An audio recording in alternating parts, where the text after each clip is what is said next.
Hello, welcome to PJ Plant Talk. My name is Winter and this is our first video, and I would like to talk about 5 houseplants that are very easy to care for and could be the first addition to your collection. The first one that I want to talk about today is a ZZ plant. These little guys are very low light tolerant, very drought tolerant, and they kind of stay about the same size for quite a while. This guy is actually a specific variety of a ZZ plant. This one's the ZZ Zenzi. They got little round robust leaves. They can pretty much live anywhere in your house as long as there is a window with a light. They don't have to be on the window. They'll actually burn pretty easily. So in terms of lighting, on a scale of 1 through 5, I guess I would give it a 1 because this guy doesn't need that much lighting. In terms of watering, these guys love to be watered thoroughly once they're dried out in probably 2 to 3 weeks. Once they're older, they can probably go for longer periods of time. And in terms of growth, probably a 0.5, just because they're very slow. This little sprout here took at least a year to show up, and one is still trying to unfurl here. So they're very slow plants, and they will look like just plastic fake plants in your house. Well, on to number 2. This guy is a Scindapsus, I believe exotica, sometimes called a Pothos.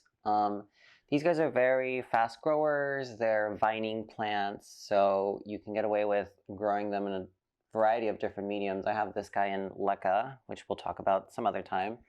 But in soil, these guys probably need to be watered at least once a week, once every 2 weeks, once the leaves are a little bit droopy, less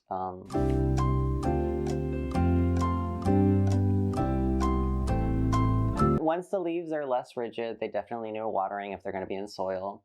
But I've been growing these guys in leca and just water and filling it up to maybe like an inch away from the top once it dries out completely. And as you can see here, we got a bunch of root growth just all along the leca there. So these guys have just been surviving, and you can honestly grow them in a fish tank if you want. In terms of lighting, I believe these guys probably deserve a 2 out of 5. They do need some bright indirect light, so maybe on a wall that light is bouncing on.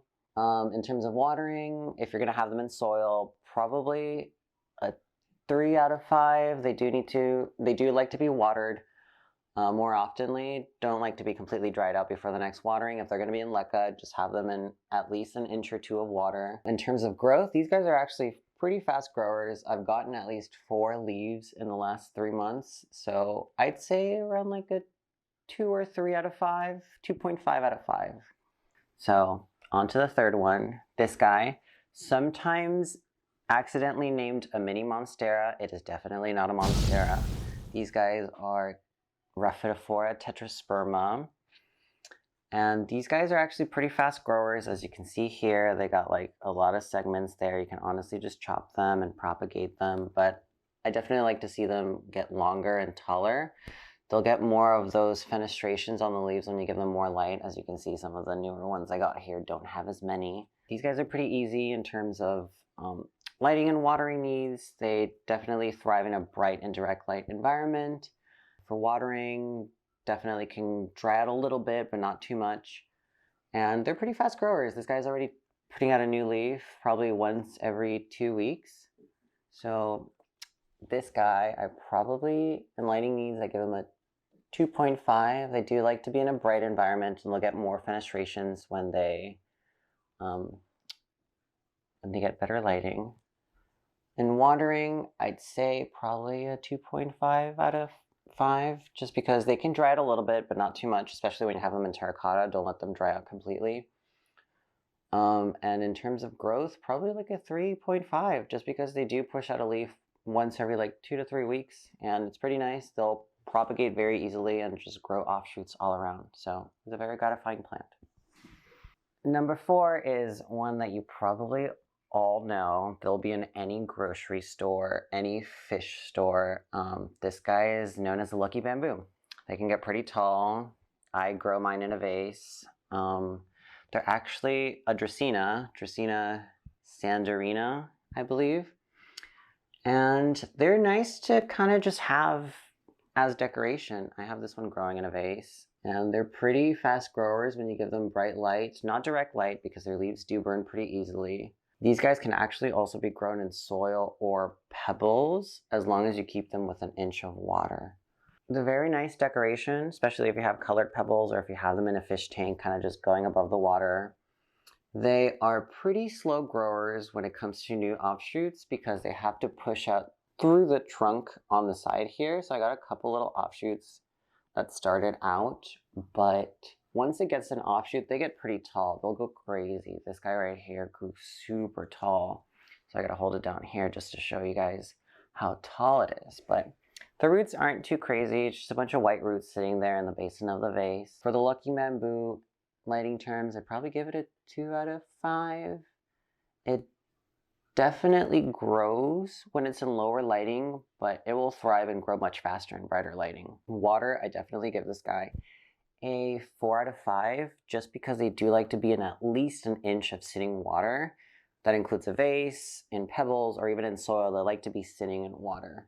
In terms of growth, I definitely give this guy probably like a 1 out of 5 when it comes to new offshoots, and a 3 out of 5 when it comes to one that's already there, because they'll grow new leaves pretty fast and they'll get pretty tall.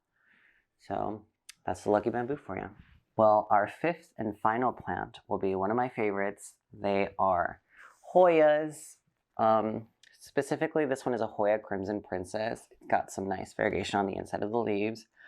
I personally love these plants because you can kind of water them like a succulent, and they're very easy to tell when you need to water them because you can always squeeze the little leaves. We call it the little taco test. If they do a little taco shell all the way without cracking, that means that it's been watered recently. But if it's pretty malleable and squishy, then that means it needs some water. Unless it's rotted, then that just means it's dead. Hoyas are pretty easy. They're pretty fast growers. They definitely need a lot more light than most plants. Just because they are from bright environments. And they tend to vine and grow up trellises. So this guy definitely has a lot of that pink variegation just because I give him more light, and the longer and bigger they grow, they'll get more of that variegation. Possibly flower. I still haven't had a Hoya flower in my care, so hopefully this guy will maybe flower this year or maybe next year. But yeah, Hoyas are pretty easy just because you can treat them kind of like succulents in terms of lighting and watering.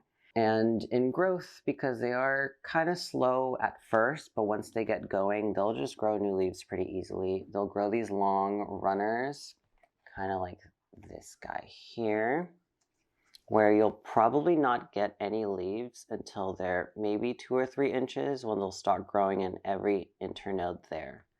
So they'll be slow at first if they're being propagated, but once they start growing, they'll be very fast. And you'll love that new growth. Mine here is trying to turn into a regular carnosa, so we'll see if she gets more of that variegation. So in terms of lighting, this guy, I'd probably give it a 3 to 4, just because they do need that bright, direct light a couple hours a day. I have this guy in a west-facing window where he gets maybe like 2 to 3 hours of direct sunlight, and he's been thriving and growing bigger and bigger. In terms of watering, probably like a 2 out of 5, just because you can let them dry out completely before they need another watering. I usually love to do the taco test just to tell when they need watering, so you just squeeze the leaves. But that's usually closer to a whole dry out. And in terms of growth, if it's like a cutting, I'd probably give it a 1 out of 5, just because they're very slow to get that first offshoot started. But once they start growing, maybe like a 3.5, just because they do grow very wild and will attach themselves to any trellis or support that you give them. So yeah, those are Hoyas. This is my Hoya Crimson Princess. So yeah.